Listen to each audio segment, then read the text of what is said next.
Halo semuanya, selamat datang di cerita cinta. Kali ini kita membahas tentang salah satu hal yang sering terlupakan, yaitu pentingnya untuk waktu diri sendiri. Di tengah kesibukan dan hiruk-pikuk kehidupan, seringkali kita melupakan untuk berhenti sejenak, menarik nafas dalam-dalam, dan memberi waktu untuk diri kita sendiri. Jadi, mari kita mulai dan jelajahi bersama apa makna waktu untuk diri sendiri dan bagaimana hal ini dapat memberikan dampak positif dalam hidup kita.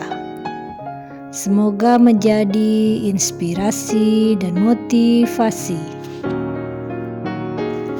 Seringkali kita merasa terbebani dengan berbagai kewajiban, pekerjaan, keluarga, tugas sosial, dan segala yang ada di sekitar kita. Tanpa kita sadari, kita mulai melupakan pentingnya merawat diri sendiri. Waktu untuk diri sendiri bukan hanya tentang berlibur atau pergi ke spa. Itu juga tentang memberi ruang untuk berpikir, merenung, dan memulihkan diri dari segala tekanan kehidupan. Manfaat pertama dari meluangkan waktu untuk diri sendiri adalah kesehatan mental. Dengan memberikan waktu untuk diri kita dapat mengurangi stres, kecemasan, dan kelelahan emosional. Ini juga membantu kita untuk lebih fokus dan produktif dalam menjalani kehidupan. Melakukan hal-hal sederhana yang bisa menyenangkan untuk diri sendiri bisa sangat bermanfaat. Beberapa orang merasa nyaman dengan aktivitas seperti membaca buku, berjalan-jalan di alam, atau bahkan sekedar duduk diam dan merenung. Tapi yang terpenting adalah bahwa waktu ini benar-benar untuk diri kita sendiri, tanpa gangguan dari orang lain atau teknologi. Misalnya, kita bisa mulai dengan menjadwalkan waktu khusus untuk kegiatan yang kita nikmati.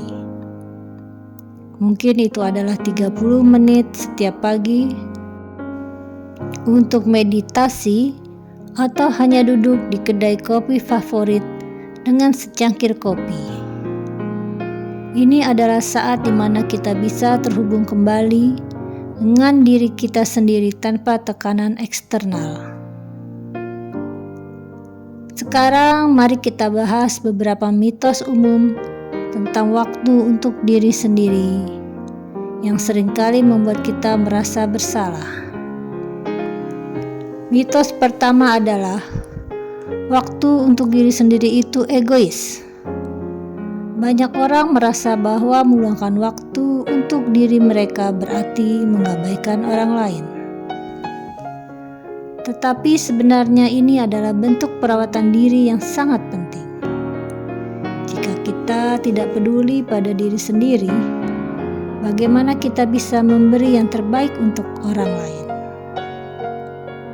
Mitos kedua adalah saya tidak punya waktu untuk itu. Kita semua punya waktu, tetapi seringkali kita merasa terlalu sibuk atau kita mengutamakan hal lain. Kuncinya adalah mengatur prioritas dan mengakui bahwa kesehatan mental kita sama pentingnya dengan tugas kita lainnya. Ketika kita memberi waktu untuk diri sendiri secara teratur, kita tidak hanya merasa lebih bahagia, tetapi juga merasa menjadi lebih produktif dan kreatif. Waktu untuk diri sendiri membantu kita untuk mengisi ulang energi. yang pada akhirnya membuat kita lebih siap menghadapi tantangan kehidupan dengan pikiran yang lebih jernih. Dengan waktu untuk diri sendiri, kita juga bisa menemukan kembali tujuan hidup kita, menilai apa yang benar-benar penting, dan merencanakan langkah-langkah besar ke depan. Ini adalah investasi jangka panjang untuk kebahagiaan dan kesejahteraan kita. Jadi, bagaimana kita mulai? Pertama, mulailah dengan menerapkan waktu khusus dalam rutinitas harian Anda. Bahkan jika kalian hanya punya beberapa menit, cobalah. Dan juga untuk menjauh dari teknologi, matikan ponsel Anda dan temukan tempat yang tenang untuk merenung atau melakukan aktivitas yang Anda nikmati. Jangan lupa, waktu untuk diri sendiri bukanlah kemewahan. Itu adalah sebuah kebutuhan. Semoga kalian menyadari betapa pentingnya waktu untuk diri sendiri, memberi ruang untuk diri sendiri. Waktu untuk diri sendiri juga dapat membantu kita untuk meningkatkan kesadaran diri, meningkatkan kualitas hidup, dan meningkatkan hubungan dengan orang lain. Jadi, sekali lagi saya ingatkan, waktu untuk diri sendiri adalah waktu yang sangat penting untuk kita.